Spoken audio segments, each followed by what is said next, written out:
Welcome back. Today I'm spending time with Jose Arnold Tariga, an internationally educated nurse from the Philippines who has carved out a remarkable career as a nurse leader and educator. Recently, a recipient of the prestigious Aster Guardians Global Nursing Award. When I saw that announcement, I reached out to Arnold to have him on the podcast. He's an inspiring example of what an impactful global nursing career can look like. And he's paying it forward today in his role at Insight Global, leading the Grit Academy to prepare nurses in the Philippines to transition to practice in the United States and, more importantly, to thrive when they get here. I hope you love this conversation as much as I did. Let's jump into it. In this podcast, we're setting the table for some powerful discussions with nurses, allied health professionals, regulators, tech innovators, and other thought leaders across the globe. Welcome to Care Anywhere, the Global Health Workforce Podcast, brought to you by TruMerit.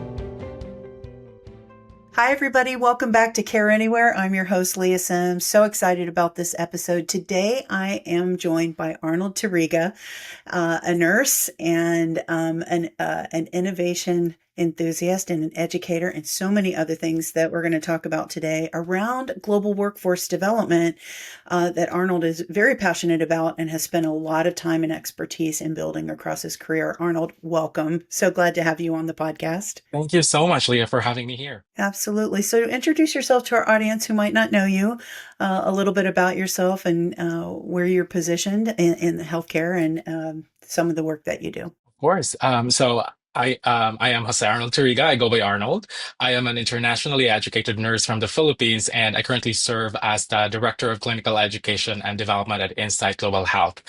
Just as a background, Insight Global is a $4.5 billion company, and we are the fourth largest staffing company here in the US. And of course, like we're comprised of various divisions, healthcare being one of them. And the healthcare division was actually really born out of the pandemic. So when they started their international nursing program, they were looking for someone who can help their team build and curate a curriculum to support their international nurses who are transitioning from the different parts of the globe to the United States. And that is when I came into the picture.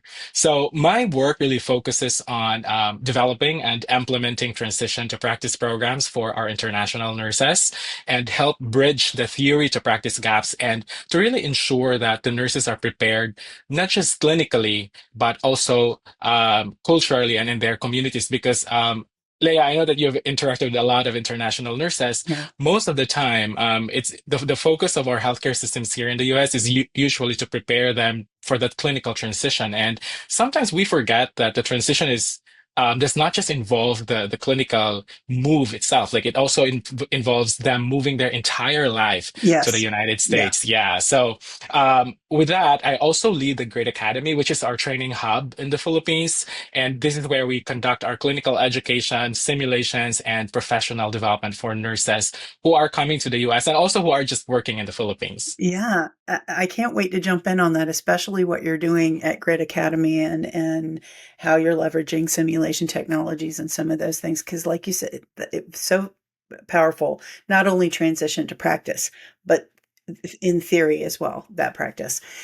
One of the questions we ask all of our guests, especially if they're nurses or they come from a healthcare background or they're in allied health somewhere, is what inspired you to get into the profession? Let's talk about how you became a nurse. This is obviously something powerful and significant in the Philippines, nursing being such a highly valued profession there, and the resource of nurses from there. But how did you get involved in healthcare, and was there a specific event or a family member or a story that you can share about what inspired you to get into the profession? Yeah, there definitely was. But ironically, Leia, I did not grow up dreaming of becoming a nurse. So, in fact, I know I was one of those who are scared of blood and needles. And Yeah. I can still vividly remember the first time that we had our practice, our clinical skills training on intramuscular injections in our nursing school. So, during my time, we still didn't have a lot of mannequins to practice our injections on. So we had to pair up with our classmates and do actual injections. And I fainted during it's like it was so scary for me. And so yeah, nursing was definitely not my first love. But I think eventually, when I started working in the clinical area, especially like I think during my second year, that was when we were first exposed in hospitals and we had our clinical rotations. Something shifted during my first clinical rotations at a local community hospital because that was where I witnessed that nurses were really present in, people's most vulnerable moment. And really not just for the patients, it's for the families too who are also scared of the unknown because you didn't know what's going to happen to your family member who's hospitalized. Right. What made it very personal for me was when my grandfather was admitted to the hospital because I really saw how nurses care for him and with such compassion, and that really motivated me to pursue nursing. So eventually, I spoke with my parents, and I came from a poor family, Leia, and in the Philippines, like nursing school is really expensive. So I had to discuss with them, like, will Sure. you be able to support me if I pursue nursing? And so they said, like, yeah, we're gonna support you if that's what you're passionate about. So um, I earned my Bachelor of Science in Nursing from Holy Name University. And then I later pursued my Master's of Nursing while I was working as a critical care nurse from Cebu Normal University. And all throughout, as I was growing in my career, I realized that I'm also passionate about education and training. And so I ventured into getting my PhD in development education because I really wanted to sort of help out and see how we can improve education and professional development, not just for our nurses actually in the local communities, but in the Philippines itself, because I've seen that there were a lot of opportunities for us to grow. And then eventually, as because I moved around too, like I moved from the Philippines to the Middle East, and now I'm here in the United States. I eventually enrolled in a postgraduate certificate in medical teaching from Harvard Medical School, and it really gave me a broader perspective on education, both as a science and art. And to bring this all together, especially as someone, navigating the complexities of global licensure, and as I said, I've moved across the globe, Right. I have to acknowledge how pivotal TruMerit is. Formerly CGFNS during my time. It has been Thank you. very instrumental in my journey because like many international nurses, I did face the daunting task of translating my qualifications and making sure that it's recognized here. Um, Right. and the credential evaluation services offered by TruMerit not only validated my training, but it also gave me the confidence to move forward and to really showcase to the world that whatever we are trained on in the Philippines is equivalent to the training here in the United States. That validation is so critical. Yeah. It's a stamp of visibility and credibility around your hard work and all of the effort and investment of your not only you but your parents and everyone who Oh, helps a nurse get where they're going. It's why we're so passionate about it. We know that it enables that career mobility. So it's so great that you said that, and that wasn't planned, by the way. Appreciate that you did that for of sure. course. But you mentioned Harvard, which is a great tee up to the next question because when Mm. I reached out to you about being on this podcast, one of the things that had captured my attention was the fact that you had a capstone project at Harvard Mhm. that was highly valued and reviewed. So I'd love for you to talk about what was that capstone project, what led to it, and what was the significance of that and the topic that you chose. Absolutely. So the project, I would say that that project was actually one of the defining moments in my career. And I was still in the Middle East when I started my postgraduate certificate in Harvard. And during that time, we were asked to design a capstone that addressed a real world problem in healthcare. And I was like, okay, I think like I can see a lot of opportunities to work on here in the Middle East. And so I said, like, I knew exactly what I wanted to do. So while I was in the Middle East, I was working as the lead clinical educator in one of the region's largest post-acute and rehab healthcare systems there. And what I noticed is that there was this growing national push to hire and empower Emirati nurses. I'm not so sure if you've heard this, like, with your context in the Middle East, like in the UAE and Saudi, there's this move of Emiratization and Saudization. Yeah. So, and like they wanted to empower their graduates, their healthcare graduates to thrive in their healthcare systems there. So what I've seen is that many of these healthcare graduates do not have the transition program. So it's very different with what we have here in the US, because once you graduate nursing or whatever healthcare degree that you have, there's usually this transition to practice programs that will help you, as you are Like a starting in your, bridge that gets you there. yeah, that, Yeah. Yeah. yeah, exactly. Because like it's very different when you're in school versus you are in an actual workplace, right? Yeah. Um, so I said like, okay, maybe I want to develop something that will help this newly graduate nurses to make sure that there is a structured pathway for them for onboarding. Because post-acute care is already complex itself. Like Right. the environment is very complex. You have patients with mechanical ventilators on critical care, and if you're not trained to do so, then chances are you're gonna compromise the stability of your patient. Um, so I worked with my team and focused on creating a transition to practice program specifically tailored for this new Emirati nurses in the post-acute setting. And then I developed a structured curriculum that included simulation-based learning. We had peer mentorship from experienced post-acute care nurses. We have case-based discussions and skills validation checklist. And we really focused on, the hands-on practice side of things because they've already been provided with a lot of things, knowledge-wise, right, from Right. from school. Yeah. And because what we wanted to make sure is that they feel safe in their practice and that they are also confident and competent to provide that safe care Yeah. as they are gradually transitioning to their actual practice. And um, I think like that project made me realize that it's really very important, especially in countries that are just starting to establish their healthcare systems or their training pathways, because sometimes we think that the fact of the matter is like, for example, for healthcare professionals like me, we go through a very robust curriculum to earn our degrees. But then again, there are differences in terms of what you can do as a nursing student, for example, Right. versus a registered nurse. So Yes. um, fast forward today, like the great thing about that project at Harvard actually sort of became the framework that guides our work at Insight Global Health and Great Academy, because now I've built this international transition to practice program to really support nurses who are transitioning from the Philippines to the United States. And again, we're not just preparing them with knowledge, we're not just bombarding them with didactics. We're making sure that they have hands-on practice, that we simulate what are they going to be experiencing in America Yeah. while still being in the Philippines, while waiting for their visas and all the formalities, right, before they can transition here. And that really helps them. That helps build their confidence. It helps provide their cultural fluency, because again, working with patients in the U.S., for example, is very different than working with Sure. Filipino patients. Yeah, and it also helps.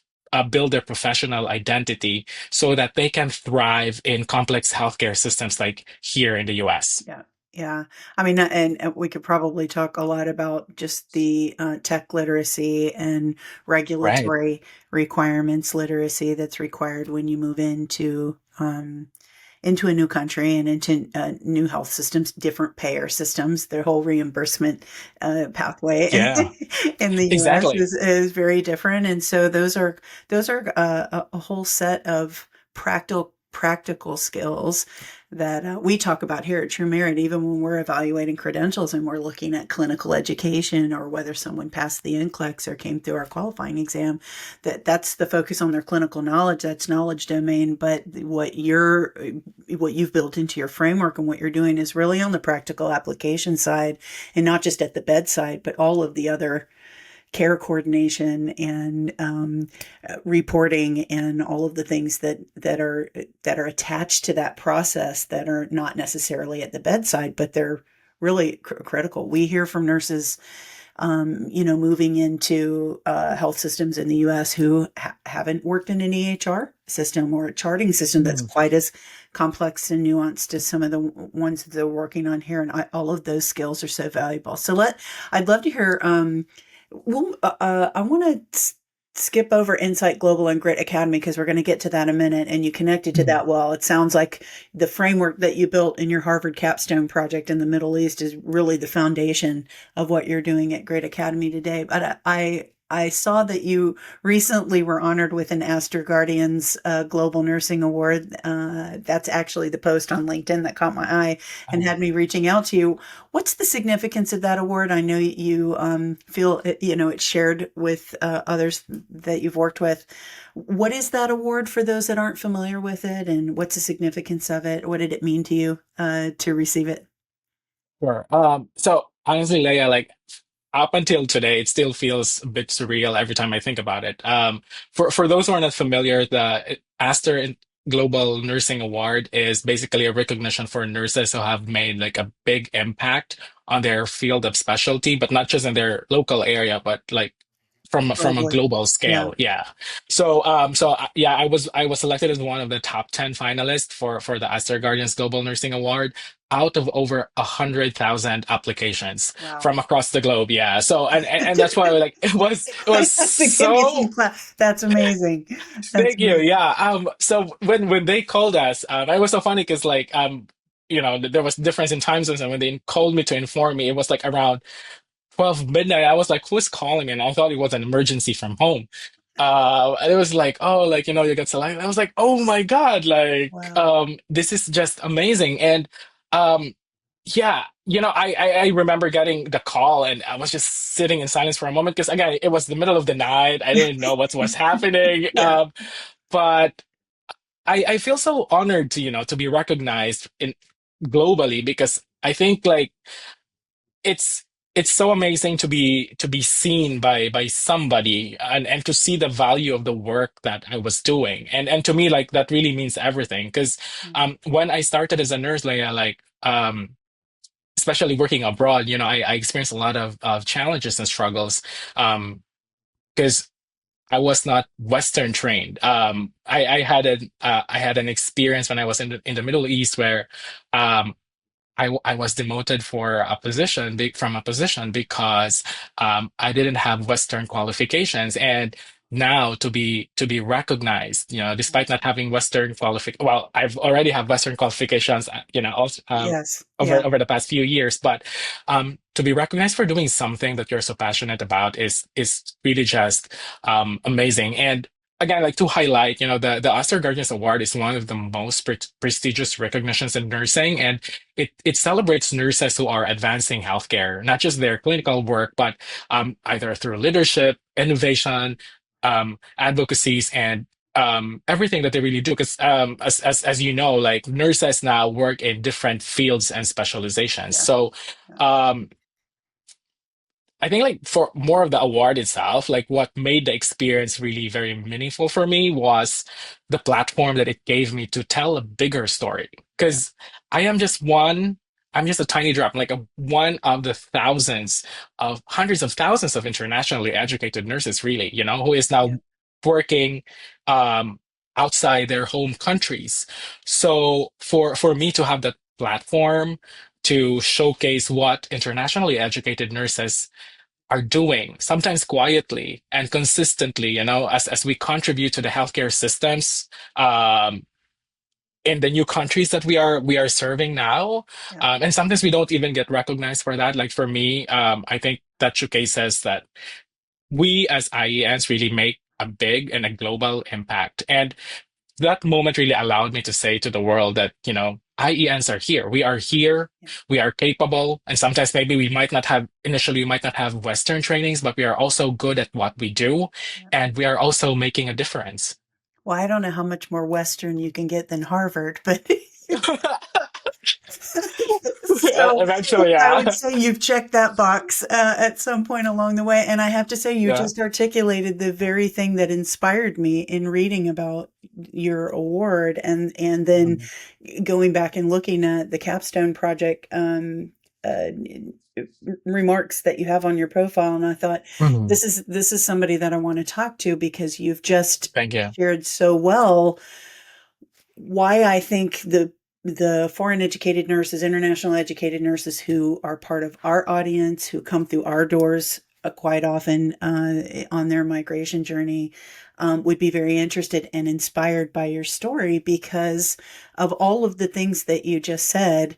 Not only the award acknowledging the work that you've done, but I also think it's a lantern that you can hold out. You're a lantern bearer now, holding out for other internationally educated nurses to say the career pathways for nurses now, the opportunities for nurses are limitless.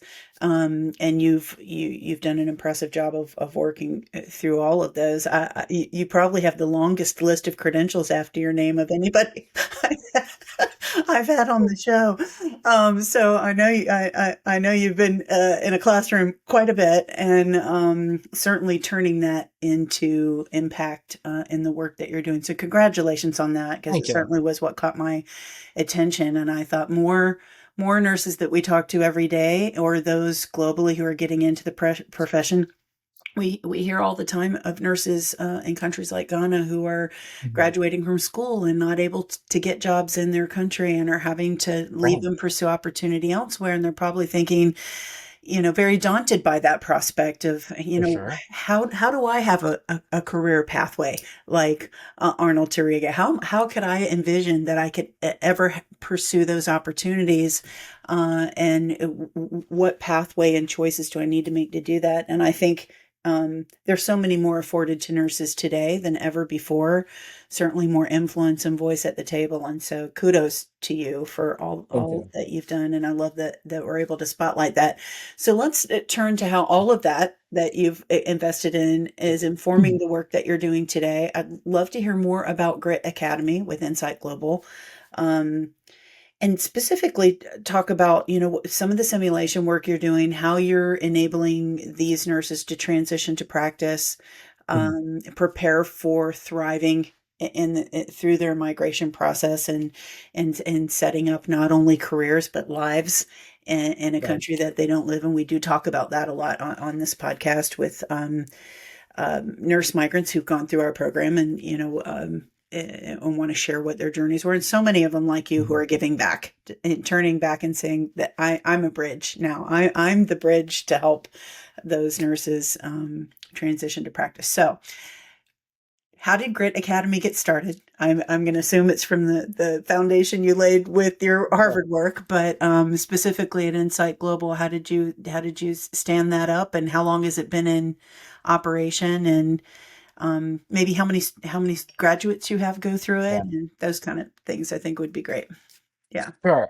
So the work that we're doing with, Great Academy with Insight Global Health really started from a simple question. Because again, when we started thinking about bringing international nurses from the Philippines and from other parts of the globe to the United States, we asked ourselves, what if we could better prepare nurses before they even step foot in a new country?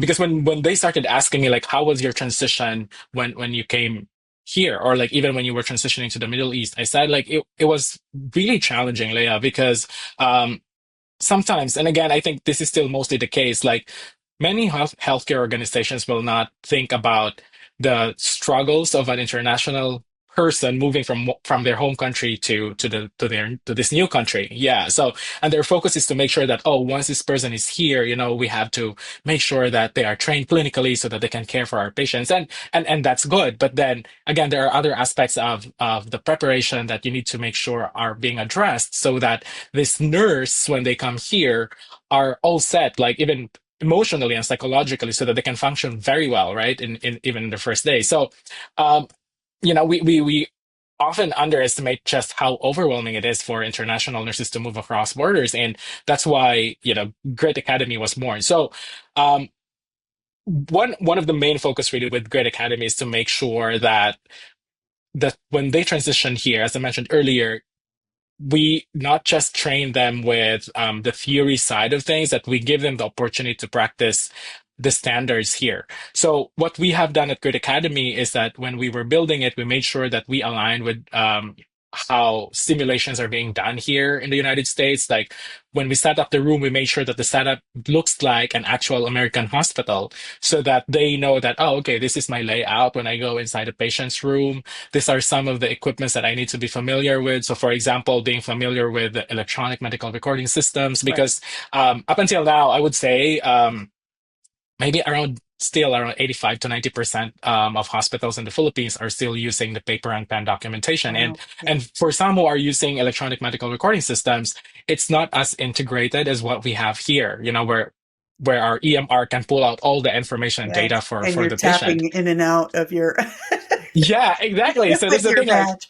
Yeah. yeah. Yeah. So like, you know, like even taking the vital signs automatically goes into Yeah. your patient's EMR, right? Like and many of the hospitals there do not use automated medication dispensing systems too. So these are some of the things that we make sure that they will have the ability or access to even prior to coming in here so that when they come to the US, it will be easy for them to integrate into their new systems. They will not be shocked that, oh my God, this is how a Pyxis looks like, or this is how Cerner or Epic looks like Epic. when I'm Yeah. charting my patient. Yeah. So um, what we really work closely with our hospital and healthcare system partners here to make sure that when we do our simulation, because you asked about how we do our simulation. So one, we identify what are the common cases that they might be encountering once they are in the clinical units that they will be assigned, so that we can practice that there in the Great Academy in the Philippines. So for example, if we know that they're going to be working in a medical surgical unit with cases of like stroke or the common medical conditions, then we make sure that we have those scenarios. And if they're supposed to be caring for, like, let's say 5 patients, with all the routines of like assessing, documenting, passing medications and stuff like Sure. that, that they practice all those things there so that when they come here, they've already trained how to manage their time in between all the bedside routines, in between documenting on the Documentation. spot. Yeah. Yeah, because that's what we expect here, you know, like you have to document everything to make sure that you provided the care and make sure that we get also paid, right? Because like, yeah, the documentation is Reimbursement. way, yeah, exactly. Yeah. Exactly. So those are some of the main skills that we practice them while they are at grit, because um, we make sure again that they will not be super stressed in Yeah. their new environment. But that's not You just the want it thing. to feel Like, familiar to them. yeah, Yes. exactly. Because Yeah. I think what I've learned as a nurse is sometimes, you know, like once your body gets mechanical to what you are doing, it will be so easy for you to like move around in your system because your body already knows it.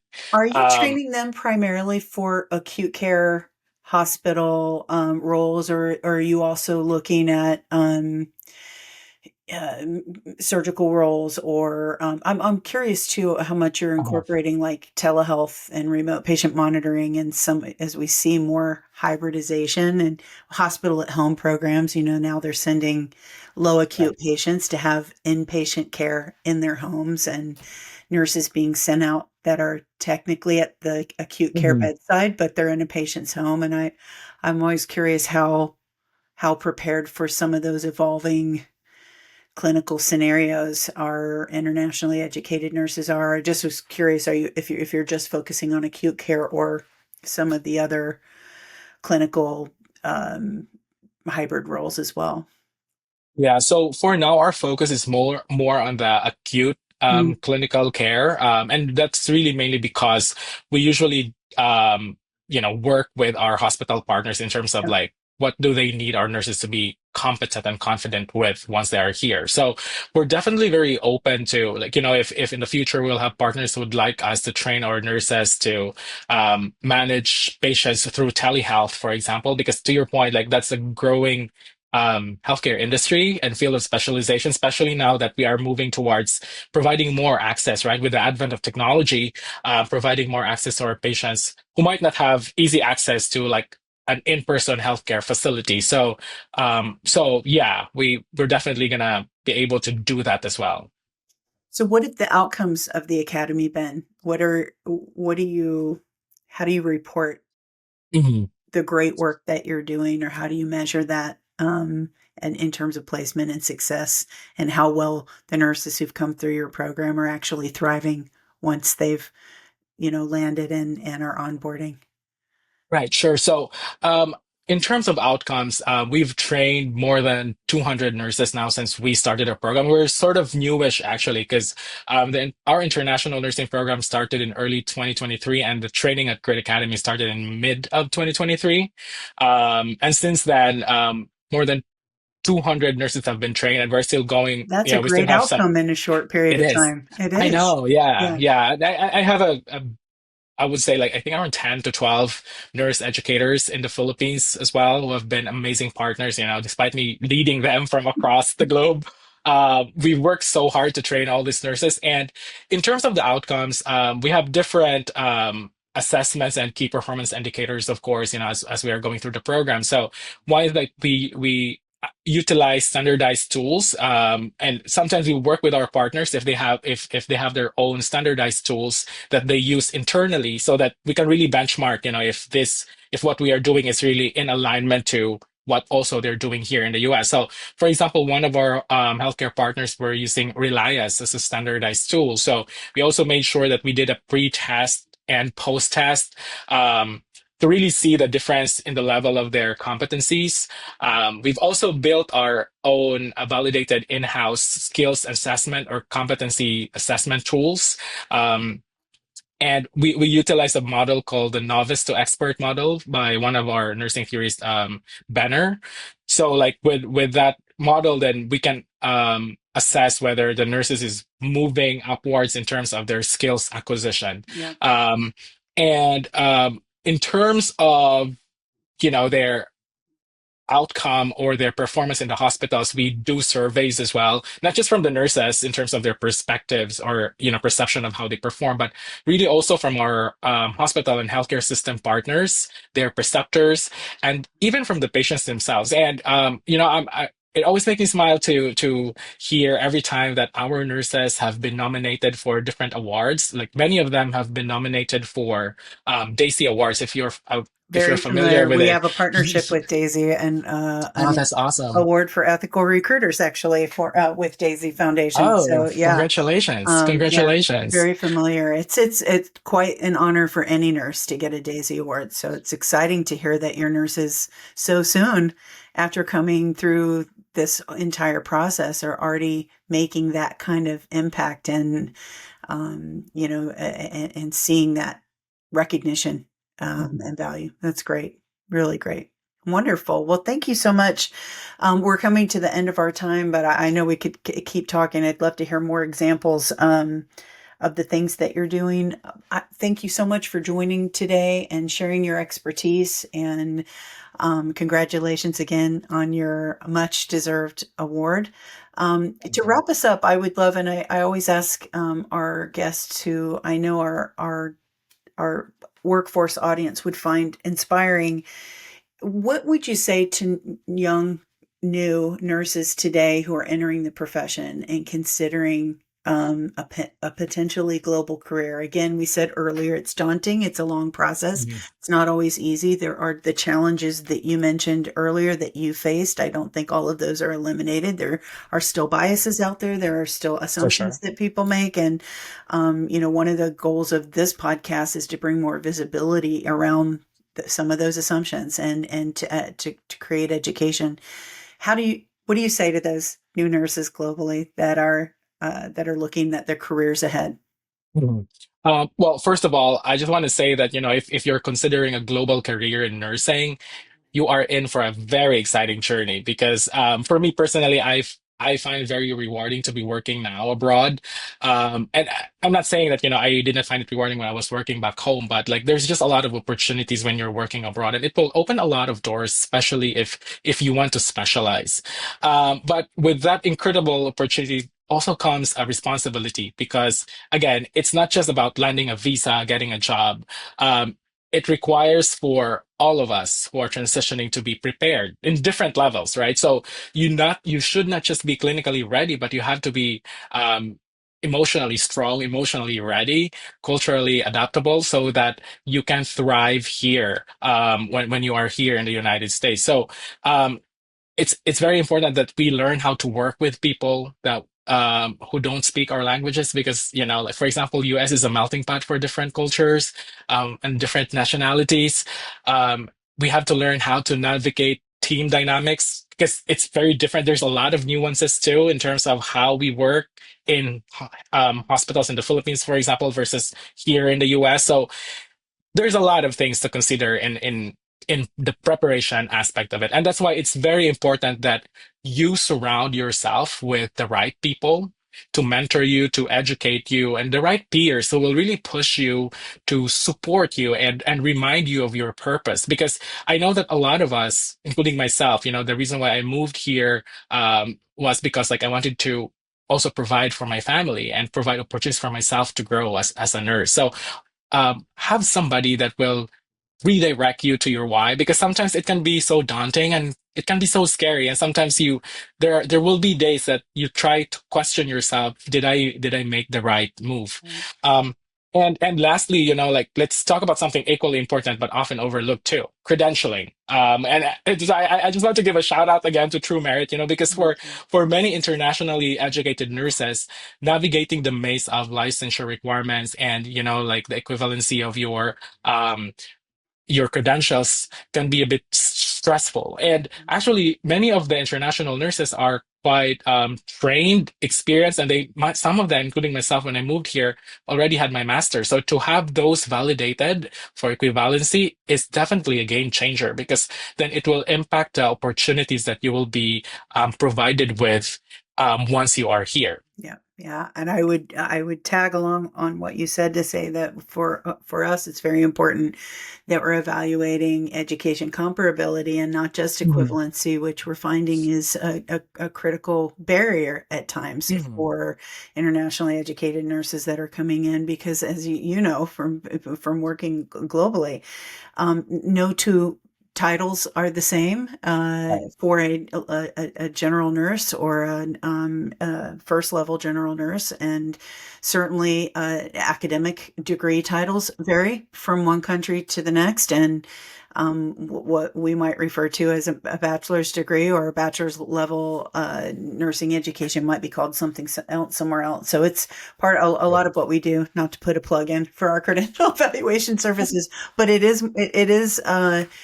a more nuanced proposition than just looking at the equivalency of hours or titles, and it's something we're very focused on making sure people understand that it actually does matter whether you've had comparable training in the bedside skills and the practical skills, and then all the things that you're doing in Grid Academy that wrap around that and really do ultimately make the difference between whether somebody is has the clinical competence versus job readiness. And job Right. readiness is so many more things than just True. you pass the NCLEX exam and get your license, right? So I'm so appreciative of the deep dive we took today on what you're doing there, because I think that's very important to that discussion as well. So we're going to wrap up. Thank you for that. I know it was super inspiring to people watching. I hope you guys will jump out on LinkedIn and follow Arnold. You'll find him out there and where he is around the world. Thank you so much, Arnold, for being with me today and sharing your expertise with our audience. Thank you, Leah. Yeah, absolutely. All right, everybody, that's it for this episode. We'll see you back next time on Care Anywhere. That's it for this episode of Care Anywhere. Thanks for joining us. We hope you'll tune in for future episodes where we will continue these powerful discussions about our global health workforce. If you missed any episodes, you can find them at trumerit.org/podcast or by subscribing to our channel on your favorite podcast platform. Just look for our podcast logo or search for Care Anywhere to find us. Thanks again, and we'll see you next time.